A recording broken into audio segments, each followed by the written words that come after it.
It has been a hot minute since I filmed a YouTube video, and I'm going to be doing something kind of different, not just to what I do on my channel, but just what I see people do in general on YouTube, or booktube more specifically. I haven't actually seen anyone do this before. Someone could have done it. Don't get rid of that idea. Someone could have done this before me, but I really wanted to do this because it seemed fun.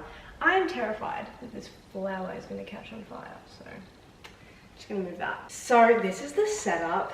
As you can see, I have no bookshelves behind me like I have in my last few videos. I did bring this pointless stack of books with me just to add to the video.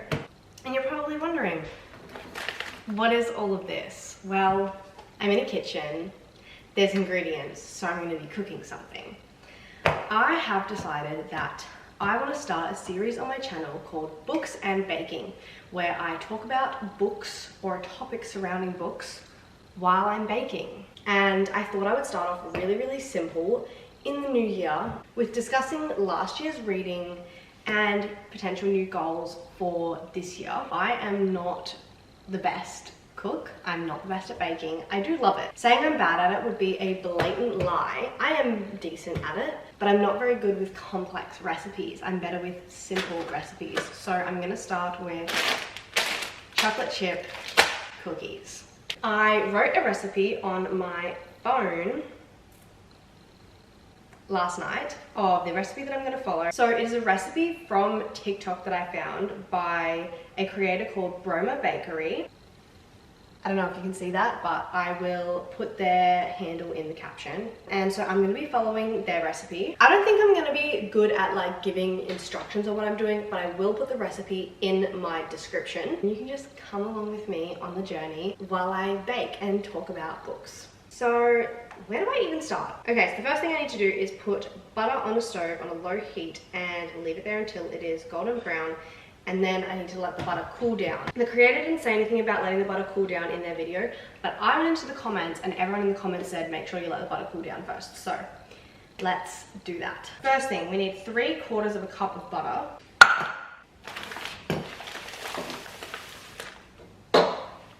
Alright, I don't really know how I'm going to measure this. I feel like I should just chop it up and put it in. Anyway, so let's start talking about some books. So last year, I had a reading goal. I think it was originally like 30 or 40 books or something like that. I didn't meet that goal, so I lowered it on Goodreads, as you do, because who wants to feel like a failure? Am I right? Not me. So I lowered my Goodreads goal to 20 books, which I actually did achieve. And as we all know, this is the time of the year where everyone is talking about how many books they've read in the year and what their reading goal is for the new year. I am someone who is very sensitive to these things and compare myself to everyone, and this is not going well. And I compare myself to everyone and set really high expectations for myself, even though I know that I realistically cannot achieve that. That looks like 1/4 of a cup, so that's just gonna go in here. Anyway, so I was thinking, how many books do I want to read this year? And to be fair, last year when I read 20 books, I did take, it wasn't even a break, I was in a huge reading slump for a good portion of the year.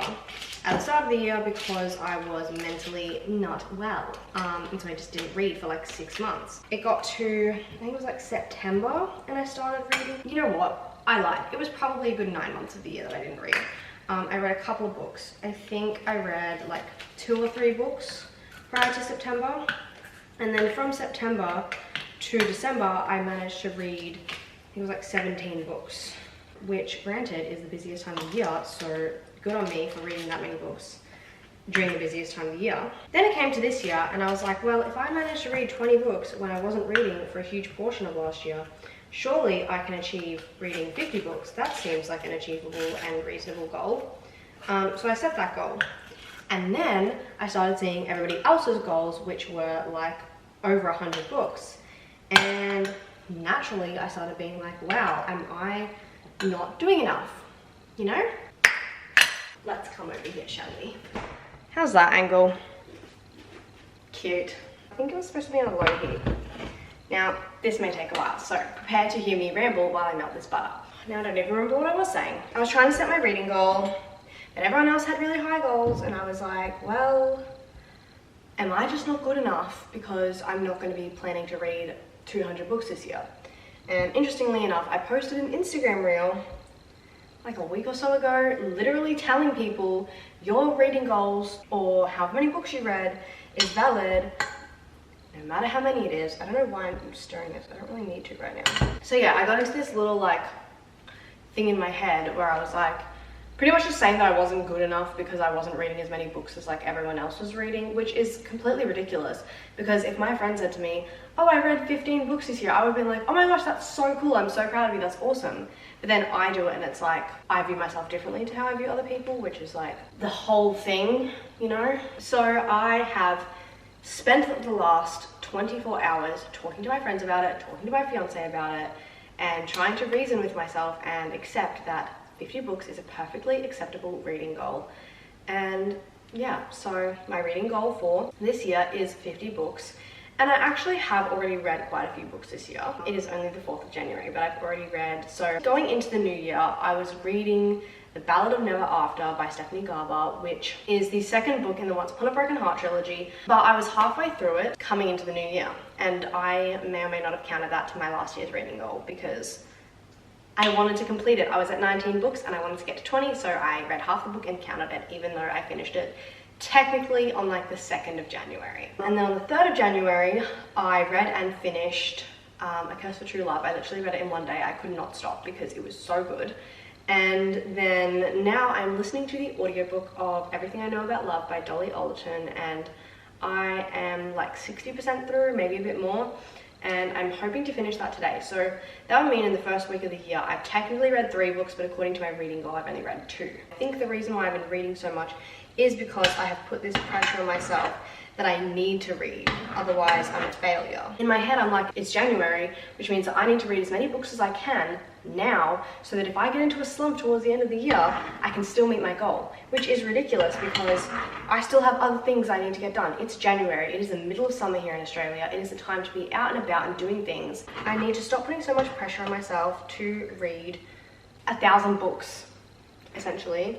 Just like, take it a little more easy, you know? Anyway, whatever your reading goals are, they are valid. Whether it is 100 books, whether it is 5 books, whether it is 1 book, that is completely valid. I was also going to talk about the books that I read last year, so I'm gonna grab my phone, which is over here. Books that I read last year. Let's go to Goodreads because I always forget. Oh, let's just do this like cute little wrap-up thing that Goodreads does. You know what I mean. My year in books.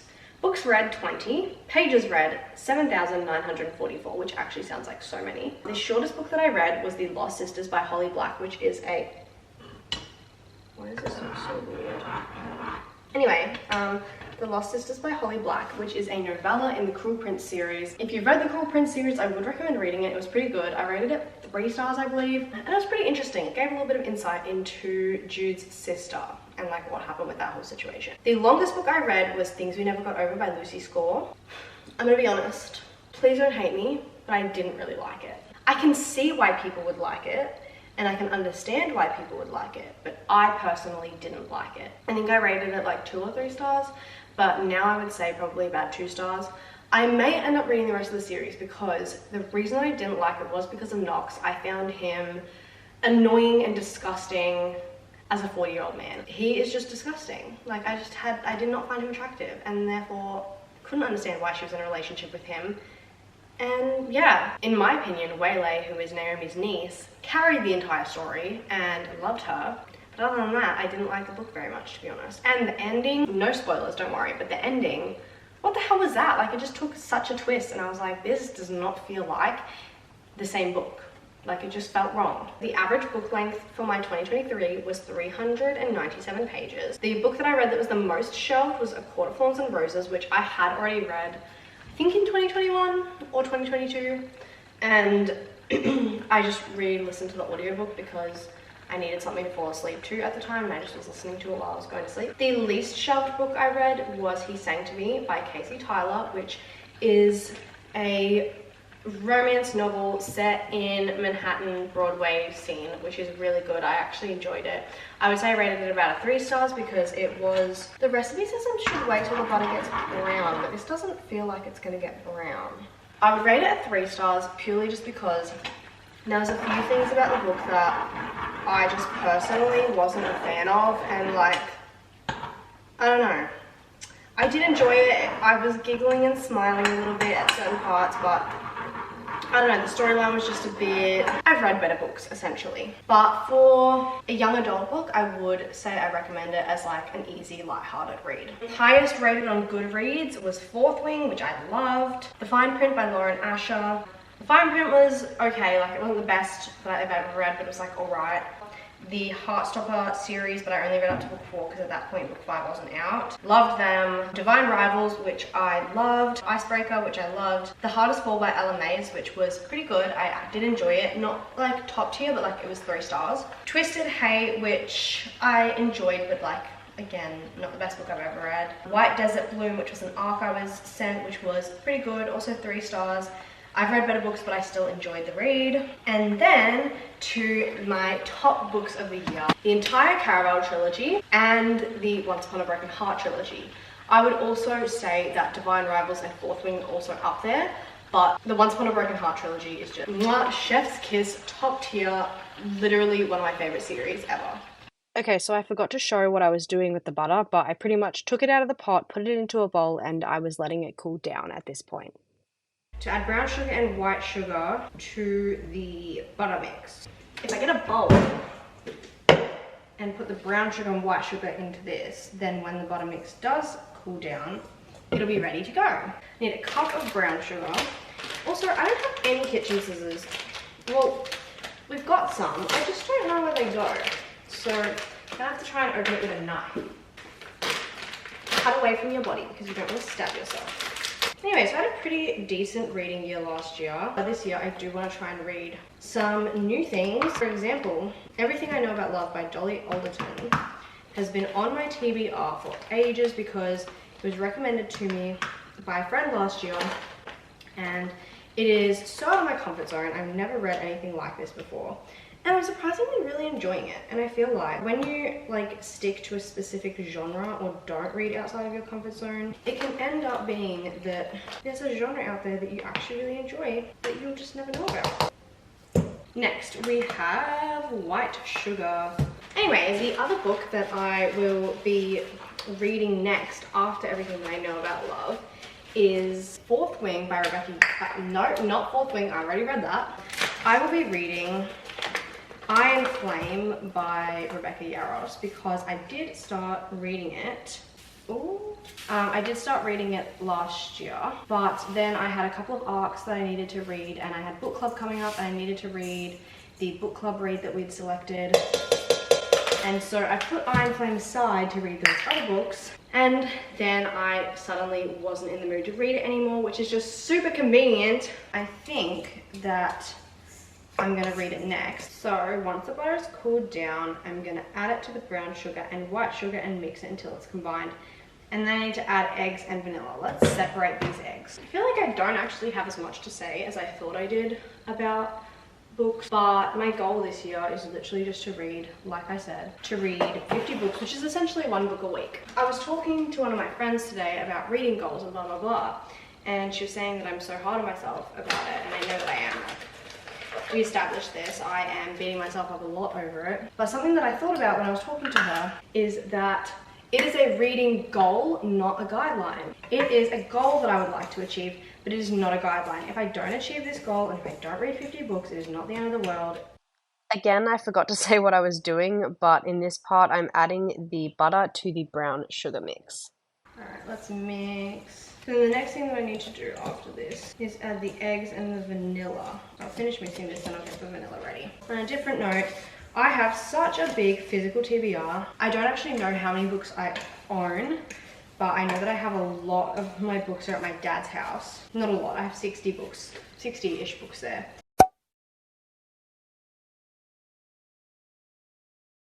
And then I have like 300 to 350 books here.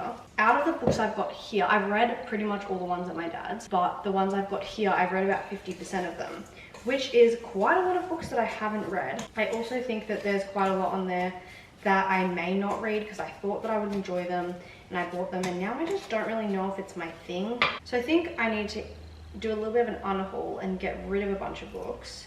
But then also I think that I need to really focus on reading my physical TBR, which I have been doing. I'm not gonna say that I haven't. Like, I've definitely been attempting to do that, but I could be doing a lot better. I definitely need to read a lot more of my physical TBR than I have been reading.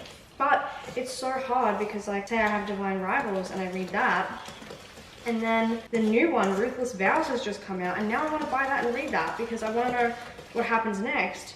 And then I'm like, that is only a duology, so like, what's the worst that could happen? But then obviously, like, that's a dumb idea because I'm trying to read my physical TBR, and if I did that with every book that I read, then I would never get through my physical TBR. All right, next, add plain flour and baking soda and salt and mix together until just combined. So, flour. There we go. I'm making a mess. Okay. I hope that, oh, there's a big split in the bag. It's all right, we gotta keep going. 3. I don't even remember what I was talking about now. This is so distracting. I'm hoping in the future, when I do more of these videos, they'll be a little less chaotic. 1, 2, 3. Oh, and salt. How much salt do I need? 1 teaspoon.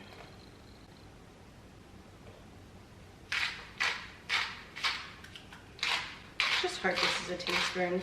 And then mix it again. The next step is to add chocolate chips. I need to film for my Instagram. Now time to add the chocolate chips. 1 cup and then 2. That looks like a lot of chocolate chips, I'm gonna be honest. I feel like I need to use my hands to do this. Keep that here just in case I need it again. All right, this is so much easier, I think. You know what, I'm gonna start rolling these into balls. All right, let's start rolling some of these into balls. I have finished rolling them all into balls. I've got a bunch on this tray here to go in the oven, and I've got some extra ones in this bowl just because I didn't want them to be too close together. So I think I'm gonna do them in 2 batches. So I'm gonna put them in the fridge for 30 minutes now to chill, because apparently that's what you're supposed to do. Then I'm going to put them in the oven for 11 to 12 minutes. And yeah, so I'm just gonna do all that off camera, and then I'll come back when they're all cooked and you can see what they look like. Perfect timing. So my timer has just gone off to say that the cookies are ready. And as you can see, I'm getting set up here to take some Instagram pictures. So here are the cookies. They're all done and they look so good. I have one that like broke up into bits and pieces here, and so I'm gonna give it a little try. That is so good. I forgot to say, right at the end, you put like a light sprinkle of salt over it to give it like a bit of a salty texture, flavor. I would say that this was a huge success. These are delicious. I'm so proud of myself. They're so good. As far as chocolate chip cookies go, I would probably rate these an 8 out of 10. They are delicious. But yeah, but that is the end of the video. I hope that it was not too chaotic and not too long, and I hope it was fun because I had fun. If you want to see more videos of books and baking, please let me know, because I don't know if this is a series that I should actually continue doing or not. I had a lot of fun. I think it'll be a lot of fun, but if no one wants to watch it, maybe there's no point. So let me know what you think. Thank you so much for watching, and I'll see you all in the next video.